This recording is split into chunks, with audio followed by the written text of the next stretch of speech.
The announcement came right after Mom finished carving the Christmas ham. We were all seated around the mahogany dining table in what had been our family home for 23 years, the sprawling colonial where I'd grown up, where Christmas mornings had once been magical, where family dinners used to mean something other than strategic warfare. My brother Carlos sat down his wine glass and cleared his throat like he was about to give a toast. Instead, he delivered what he clearly thought was a knockout punch. "Sofia, we need to talk about your living situation."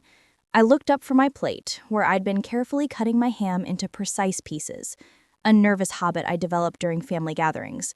"What about it?" "This house belongs to the family now. Mom and Dad are getting older and they need the space for when they retire. You've been living here rent-free for 2 years, and honestly, it's time you found your own place." Mom nodded solemnly. "We think it would be good for you, honey. You need to learn independence." Dad joined in. "Carlos has been looking at the real estate market, and this house has appreciated significantly. We could use the space more efficiently." I set down my fork. Use the space more efficiently. "Well," Carlos continued, clearly warming to his rehearsed speech, "Jessica and I are planning to have kids soon, and this house has that perfect nursery upstairs. Plus, with Dad's knee problems, they really should be living on one level. It just makes sense for everyone." Everyone except me, apparently. "So you want me to move out so you can move in?" "It's not about wanting," Mom said in that careful tone she used when she was trying to sound reasonable. "It's about what's practical. You're 31, Sofia. Most people your age have their own homes." "And Carlos is 34 with an actual career and a wife. He's in a better position to help us maintain this place." The subtext was clear. Carlos had the real job as a financial advisor, while I was just the daughter who worked in computers and couldn't even keep a boyfriend long enough to get married. In their minds, I was the family disappointment who'd been taking advantage of their generosity. What they didn't know was that I'd been paying all the property taxes on this house for the past 3 years. What they didn't know was that when Dad had his heart attack 2 years ago and the medical bills started piling up, I'd quietly covered them. What they didn't know was that their generous decision to let me live here rent-free was actually me letting them live in my house. "So when do I need to be out?" I asked calmly. "Well, we were thinking New Year's would be reasonable. That gives you a week to find something." A week to find a new place during the holidays in a market where decent rentals were scarce and expensive. It was a timeline designed to make me panic, to make me beg for more time, to put me in a position where I'd be grateful for whatever scraps of consideration they threw my way. Instead, I pulled out my phone. The silence around the table was immediate and uncomfortable. In our family, phone calls during dinner were considered rude, but I was apparently past worrying about their rules. "Who are you calling?" Mom asked. I held up one finger while the line connected. "Martinez Security Services, this is David." "David, this is Sofia Martinez. I need a team at the Oakwood Drive property immediately." "Yes, Miss Martinez. What's the situation?" "Trespassing. I need the Martinez family escorted from the premises within an hour." There was a pause. "The Martinez family, ma'am?" "That's correct. Carlos Martinez, Richard Martinez, and Elena Martinez. They're currently in the main house and need to be removed." "Understood. We'll have a team there in 20 minutes. I hung up and set my phone beside my plate, then resumed cutting my ham. The silence stretched on for nearly a minute. Carlos was staring at me like I'd grown a second head. Mom looked confused and slightly offended. Dad was doing that thing where he blinked rapidly when he was trying to process information that didn't fit his worldview. "Sofia," Mom finally said, "what was that about?"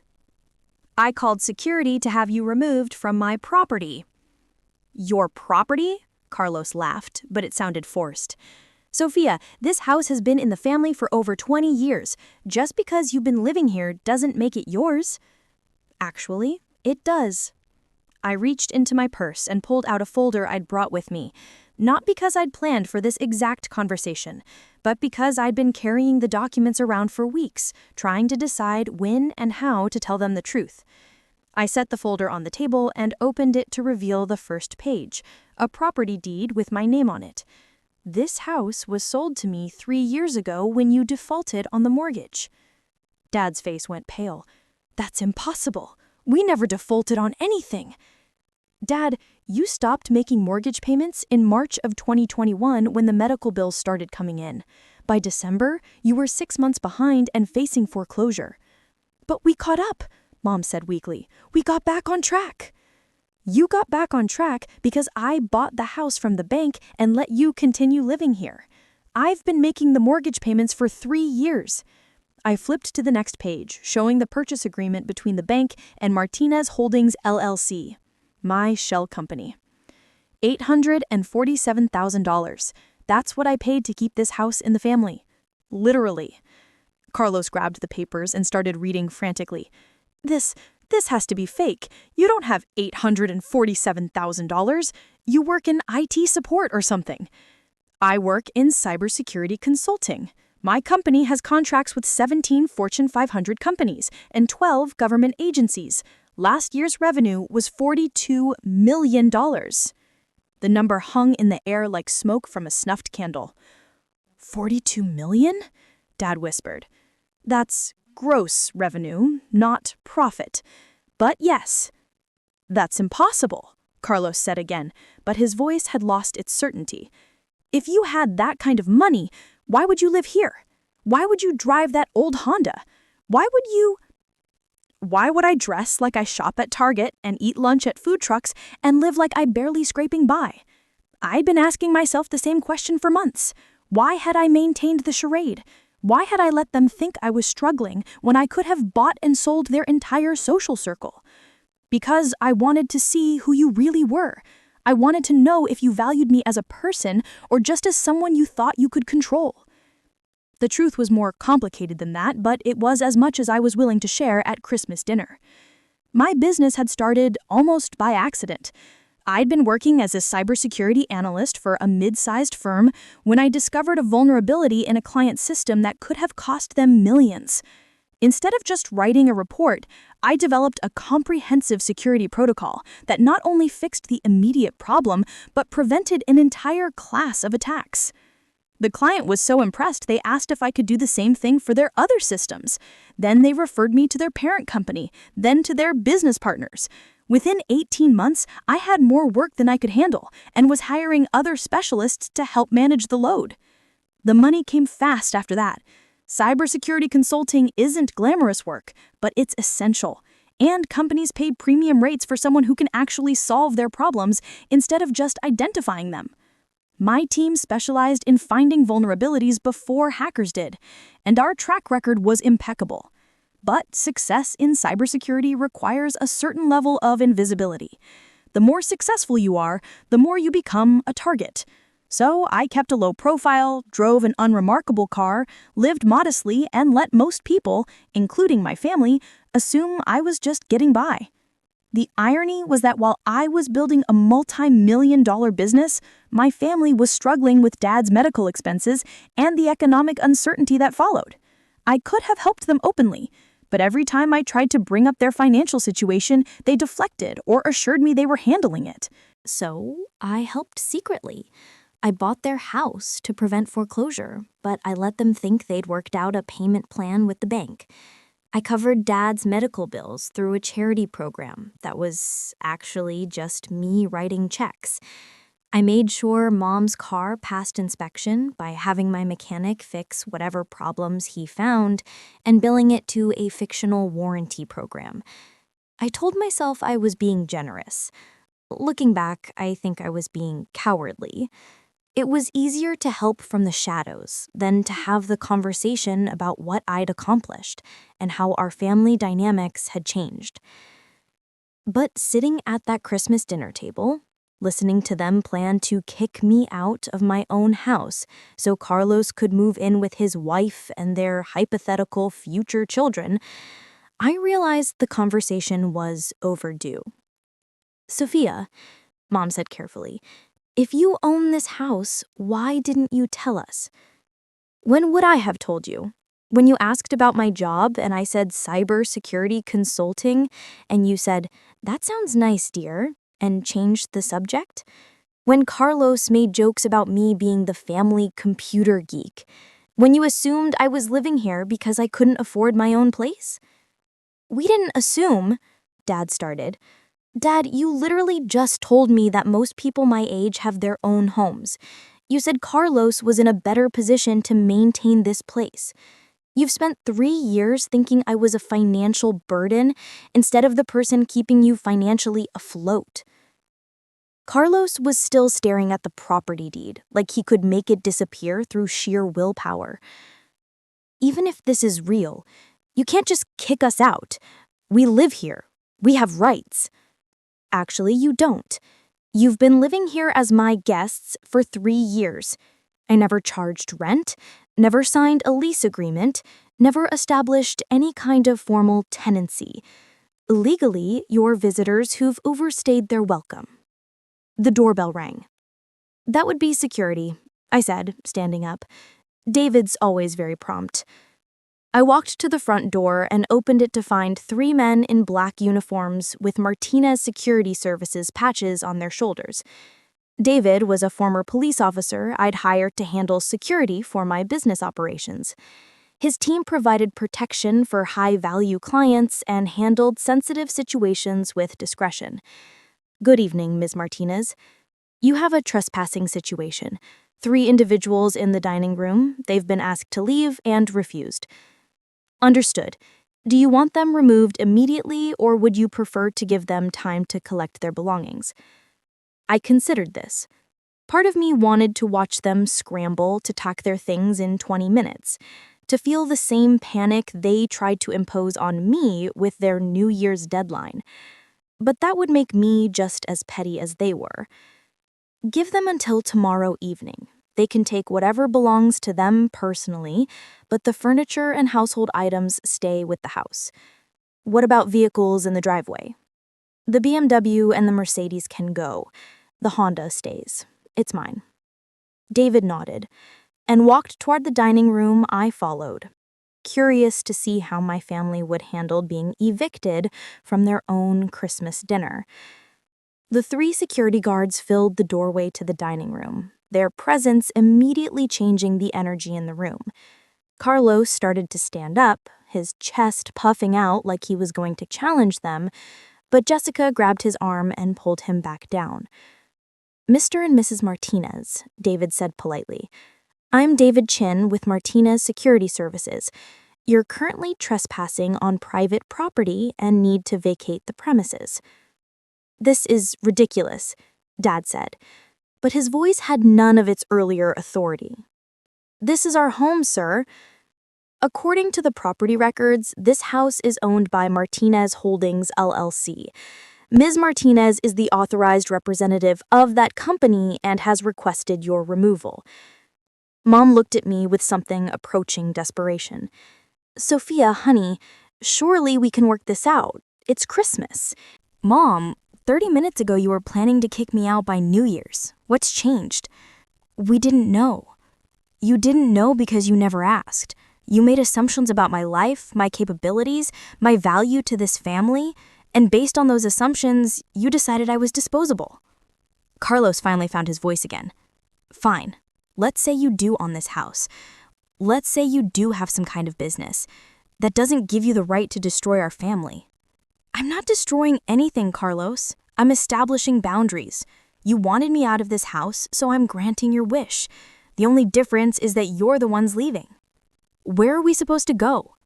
The same place you expected me to go. Figure it out. David stepped forward. You have until 6 p.m. tomorrow to remove your personal belongings. After that, anything remaining on the property will be considered abandoned. The family sat in stunned silence as the security team left. I remained standing, looking down at the 3 people who'd raised me, who'd shaped my understanding of family loyalty and love, who just demonstrated that their version of both was entirely conditional. Sofia, Dad said quietly, I think we need to have a longer conversation about all this. I think that conversation is about 3 years overdue. I walked upstairs to my bedroom, in my house, and started packing. Not because I was leaving, but because I wanted to sort through my belongings and decide what belonged to my old life and what belonged in whatever came next. From my window, I could see Carlos and Jessica loading suitcases into their BMW. Mom and Dad were moving more slowly, carrying boxes to the Mercedes, with the careful movements of people who'd suddenly aged a decade in one evening. By morning, they were gone. The house felt different without them. Not empty, exactly, but cleaner somehow, like a weight had been lifted. I spent the day walking through rooms that had always been ours and were now definitively mine, trying to decide what I wanted to keep and what needed to change. The call came that evening. Sofia, we're staying at Carlos's apartment for now, but we need to talk. I'm listening. I've been thinking about what you said last night, about us not asking, not knowing about your life, and I think you're right. It wasn't exactly an apology, but coming from Mom, it was close. Go on. Your father and I were proud of you. We're proud of what you accomplished. We didn't realize how much you'd accomplished. Why didn't you realize it? There was a long pause. Because we were so focused on what we thought success should look like that we couldn't see what your success actually looked like. That was closer to an apology. Mom, I need you to understand something. I didn't reveal all this to hurt you or to show off. I did it because I was tired of being treated like the family failure when I've actually been the one keeping this family financially stable for years. The medical bills, she said quietly. And the house payments? That was you. All of it. Why didn't you tell me? Because every time I tried to talk about money or offer help, you shut me down. You told me not to worry about it, that you had everything under control. You made it clear that my input wasn't wanted. We were trying to protect you. From what? From knowing that your family needed help? From having the opportunity to actually contribute something meaningful? Another long pause. We were wrong, she said finally. We were wrong about a lot of things. Yes, you were wrong. What happens now? It was a good question. I'd spent so much energy on the revelation and the confrontation that I hadn't really thought through what came after. Now we figure out what kind of relationship we actually want to have, one based on who we really are instead of who we think we're supposed to be. And the house? The house is mine. It's been mine for 3 years.